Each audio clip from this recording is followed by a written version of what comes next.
নমস্কার বন্ধুরা, শ্রাবণী রান্নাঘরে আপনাদের সবাইকে স্বাগত জানিয়ে আমি আবারও একটা রান্নার ভিডিও নিয়ে আপনাদের সামনে চলে এসেছি।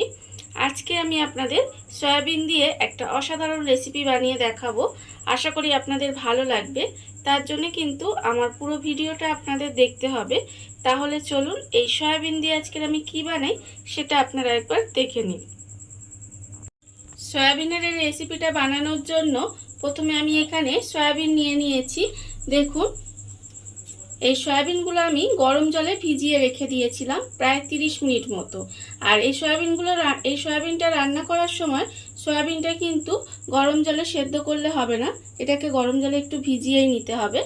আর গরম জল থেকে ভিজিয়ে নেওয়ার পরে আমি কিন্তু জলটা ভালোভাবে নিংড়িয়ে নিয়েছি। এইবারে আমি একটা মিক্সিং জার নিয়ে নিয়েছি। জারের মধ্যে এই সয়াবিনগুলো দিয়ে দেব। সয়াবিনগুলো মিক্সির মধ্যে দিয়ে দিয়েছি। এইবারে আমি এটা একটু মিক্সিতে ঘুরিয়ে নেব, ঠিক সয়াবিনের কিমা যেরকম হয় সেরকম করে বানিয়ে নেব। সয়াবিনটা ঠিক আমি এখানে এইভাবে কিমা মতো বানিয়ে নিয়েছি। এবার আমি একটা বাটি নিয়ে নিয়েছি, বাটির মধ্যে এই সয়াবিনটা আমি ঢেলে নেব। সয়াবিনটা আমি বাটির মধ্যে ঢেলে নিয়েছি। এইবার আমি এর মধ্যে দিয়ে দেব একটা ডিম ফাটিয়ে আমি এর মধ্যে দিয়ে দিলাম। এবার আমি এর মধ্যে দিয়ে দেব আন্দাজ মতো নুন, আর আমি এর মধ্যে দেব হলুদ গুঁড়ো হাফ চামচ, দেব আমি এর মধ্যে লঙ্কার গুঁড়ো হাফ চামচ, আর দেব জিরের গুঁড়ো হাফ চামচ, আর আমি এখানে দেব কাশ্মীরি লঙ্কার গুঁড়ো 1/4 চামচ মতো, আর সামান্য একটু চিনি দেব। দিয়ে সমস্ত কিছু খুব ভালোভাবে মিশিয়ে নিতে হবে। সয়াবিনের মধ্যে আমি একটা ডিম আর সমস্ত মশলা খুব ভালোভাবে মাখিয়ে আলাদা করে রেখে দিয়েছি। আর অন্যদিকে আমি গ্যাসটা অন করে একটা কড়া বসিয়ে নিয়েছি। এবারে আমি কড়ার মধ্যে দিয়ে দেব সর্ষের তেল। এখানে আমি প্রায় 2 চামচ মতো সর্ষের তেল দিলাম। এবারে তেলটাকে একটু গরম হতে দিতে হবে। আর এই রান্নাটায় কিন্তু সর্ষের তেলই ব্যবহার করবেন, তাহলে কিন্তু রান্নাটা খেতে ভালো হবে। আমি এবার তেলটাকে একটু গরম হতে দেব। তেলটা আমার এখানে গরম হয়ে গেছে। এইবার আমি তেলের মধ্যে দিয়ে দেব পেঁয়াজ কুচি। এখানে আমি একটা মাঝারি সাইজের পেঁয়াজ একেবারে ছোট ছোট করে কুচি করে রেখেছি, সেই পেঁয়াজটা কিন্তু আমি তেলের মধ্যে দিয়ে দিলাম। আর দেব আমি রসুন কুচি।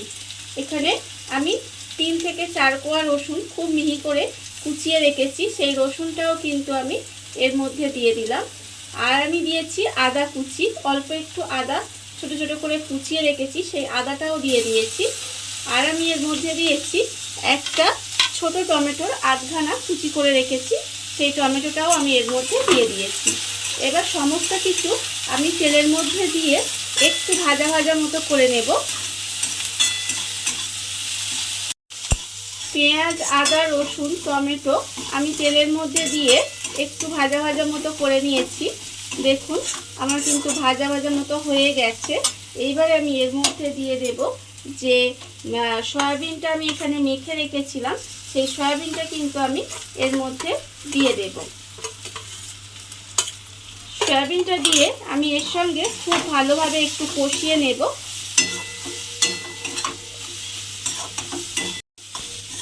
সয়াবিনটা দিয়ে আমি খুব ভালোভাবে কষিয়ে নিয়েছি। এইবার আমি এর মধ্যে দিয়ে দেব অল্প একটু, ওই বাটিটা ধুয়ে অল্প সামান্য একটু জল দিয়ে দিলাম। খুব বেশি জল কিন্তু আমি এর মধ্যে দেব না, অল্প সামান্য একটু জল দিলাম। আর জলটা দিয়ে কিন্তু আমি একটু ঢাকা দিয়ে রান্না হতে দেব। সয়াবিনটা আমি ঢাকা দিয়ে কিছুক্ষণ এইভাবে একটু রান্না হতে দিয়েছিলাম। রান্নাটা কিন্তু আমার প্রায় হয়েই গেছে। এইবারে আমি নামানোর আগে এর মধ্যে অল্প সামান্য একটু গরম মশলার গুঁড়ো দিয়ে দিলাম। দিয়ে আবারও খুব ভালোভাবে গরম মশলাটা মিশিয়ে নেব। মিশিয়ে নিয়ে এভাবে একটু ঝরঝরে মতো করে নিলেই কিন্তু আমার এই রান্নাটা রেডি হয়ে যাবে। দেখুন বন্ধুরা, বাড়িতে থাকা কত অল্প উপকরণ দিয়ে কত অল্প সময় কত সুন্দর একটা সয়াবিনের রেসিপি তৈরি হয়ে গেছে। আপনারা দেখতেই পেলেন, যখন বাড়িতে মাছ মাংস থাকবে না তখন কিন্তু এই সয়াবিনটা আপনারা বাড়িতে রান্না করে দেখতেই পারেন। আর এই রেসিপিটা যদি আপনাদের ভালো লেগে থাকে, আপনারা যদি ফেসবুক থেকে দেখে থাকেন পেজটি ফলো করে দেওয়ার অনুরোধ রইল, আর যদি ইউটিউব থেকে দেখে থাকেন চ্যানেলটি সাবস্ক্রাইব করে নেওয়ার অনুরোধ রইল। তাহলে চলুন ভিডিওটা আমি এখানেই শেষ করছি। আপনারা সবাই ভালো থাকবেন, সুস্থ থাকবেন। আবারও হাজির হব নতুন কোনো রান্না নিয়ে।